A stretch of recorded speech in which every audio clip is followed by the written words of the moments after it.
चांद मध्यम है, रात चुप है, नींद की गोद में जान चुप है।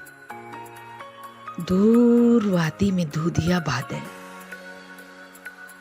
झुक के पर्वत को प्यार करते हैं।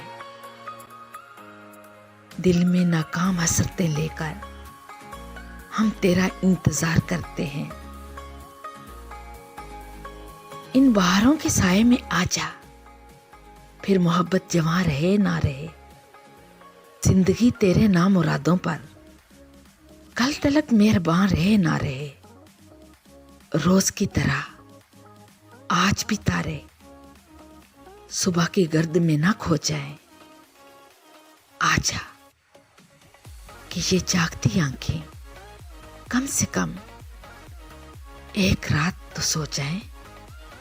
चांद मध्यम है, रात चुप है, नींद की गोद में जान चुप है, जान चुप है। मेरे चैनल को सब्सक्राइब करें।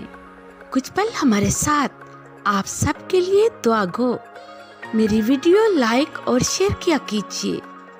आप सब बहन भाइयों को अल्लाह पाक अपनी हिफाजत में रखे। आमीन।